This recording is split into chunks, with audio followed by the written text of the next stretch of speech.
就我回想起10年前我从读博开始到现在这份当老师的工作，好像很少，我基本想不起来有哪一两天我是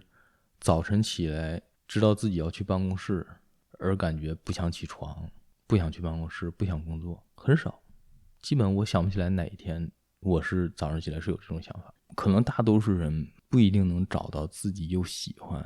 又能赚钱养活自己的工作，这个就是一个现实。即使有人能找到这种工作，但也都需要一个过程，大多数人都需要一个过程，经历过一些先养活自己，经济独立，然后骑驴找马，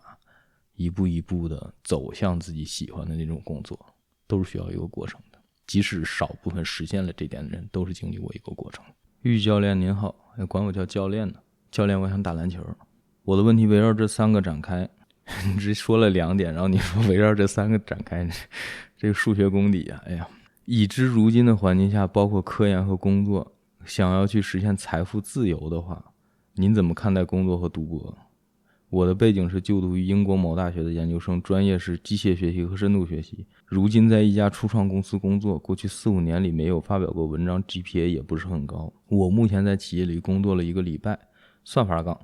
感触很深刻。在企业里学到的技能、认知、见解，我觉得都是一种质的飞跃。第2点是代价是苦累，要学一些之前没有接触过的领域的知识，而且也未必感兴趣。因此现在的很多机械学习工程师做 AI 的人要想的可能不是说去搞算法，而是要想这个标点符号吧，可能要想的是去学一些哪个领域的专业知识，但对于这些知识未必是我喜欢的。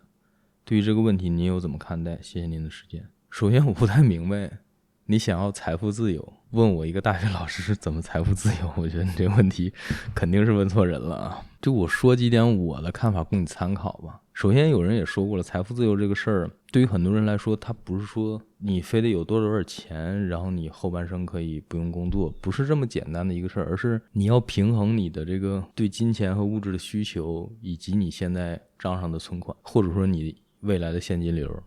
如果你要是说物欲相对比较低一点，不需要那么多钱，过完后半生，你可能需要你财富自由账上的存款，或者你未来的现金流就不需要很多。说这是一个因人而异的东西。有些人财富自由，比如说躺平，可能不需要太多钱，但有的人呢，因为他有这个物质上的追求，可能给你几个亿你都实现不了财富自由，对吧？我现在的工作和生活呢，一定程度的实现了自由。倒不是说我赚的很多，而是我对这个物质的需求不是特别高，极简主义嘛。而且我现在还挺喜欢我现在这份工作的，虽然这份工作会有很多挫折、失望等等等等，但大致上来讲，科研、教学还有做一些学术界的服务性工作，我自己是很喜欢的。就我回想起10年前我从读博开始到现在这份当老师的工作，好像很少，我基本想不起来有哪一两天我是早晨起来知道自己要去办公室而感觉不想起床，不想去办公室，不想工作，很少。基本我想不起来哪一天我是早上起来是有这种想法。也可能是因为我是个 morning person， 就是我不能熬夜，但我能起早，可能这个有点关系。但是简单来说，就是我不讨厌自己的工作。我去办公室工作，虽然也不一定是非得欢呼雀跃的很高兴去工作，但是就去跟逛逛公园、去趟超市一样，就不抵触。说这是我现在的一个状态，所以一定程度上也算是一种自由。然后这份自由呢，就是学术界的工作岗位，具体来说就是已经 tenure 了的大学老师可能会有的一个自由。如果你要想走这条路，想有这份自由，有这个工作状态的话，那读博士是必须的。就是现在这个年代，你没有博士学位，在大学里拿终身教职的可能性基本为0了。从这个角度来讲，博士倒是有一定的必要的，如果这是你想要的工作的话。第2点，你说在企业里学到的技能、认知、见识都比起学校来讲是一种质的飞跃，这点我也同意。我硕士毕业之后在企业里工作了3年多嘛，我觉得尤其是前2年，就是学到的东西，无论是知识、技能还是管理、人情世故等等东西，那确实是比起在学校里学的东西来讲，真的是质的飞跃。但倒不是说学校的教育不重要，学校教育是一个基础，就是你在学校学的知识，它是一个个点，真到你工作之后，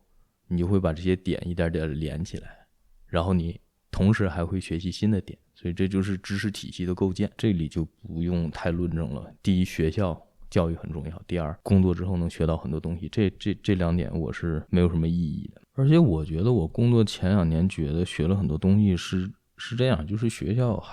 它就是个新手村，你真正投入生产实际之后，无论是对知识技能的要求，还是对于协作人情世故的要求，都是指数级的增长，就是要求高多了。你在学校可能及格就好了，但在企业里那可真不是那样，就有些工作要求还是挺高的。而且你要事业上有追求，想被提拔，想被委以更重要的工作，那你就肯定得加倍的努力，就是有新的要求，更高的要求，然后你加倍的努力，那你肯定学习和获得的知识就肯定会更多，这个是非常正常的。第3点，你说在企业里苦和累，有很多行业，尤其是新兴行业，确实又苦又累，但是一般这种行业收入也会比传统行业要高，所以就是事实就是这样，这是正常市场规律，没有什么可多说的。第4点，听你的意思，你不太喜欢学习别的领域的专业知识，而是想专注的搞算法，这个挺好的。你是想在计算机这个领域就是深入的扎下去，学得非常精深，这点非常好，这是一条路线，职业发展的路线。一般来讲，你要走这条路线呢，你要么需要一个博士学位作为一个起点，要不你就得去一个很好的那种大企业，在他们的科研岗。据我所知，你如果想真正把算法搞精深，基本可能就这2条路，我不是特别懂啊，但我知道的就这2条路，一个是拿到博士学位，走科研路线，你走上科研路线之后，当然你做的越精深越好，然后要不然就是去大企业，能养得起你这种科研人员的大企业，就是说我不太去搞应用，我就是这些核心的东西上研究下去，这个是需要很大的企业才能养得起这种岗位。要不然你要去中小企业，早晚的事儿，你估计还是得会被逼着做应用，虽然你也要弄一些算法架构等等等等，但是早晚还是得去搞应用，还是得被逼着学别的专业领域的知识，因为应用能直接来钱嘛。好多中小企业生存都有问题，所以说它没有那么多资源来养这个非常阳春白雪的这些岗位。可能大多数人不一定能找到自己又喜欢又能赚钱养活自己的工作，这个就是一个现实。即使有人能找到这种工作，但也都需要一个过程，大多数人都需要一个过程，经历过一些先养活自己经济独立，然后骑驴找马，一步一步的走向自己喜欢的那种工作，都是需要一个过程的。即使少部分实现了这点的人，都是经历过一个过程。读博有个好处就是你不一定马上得读，就是说你可以先去工作嘛，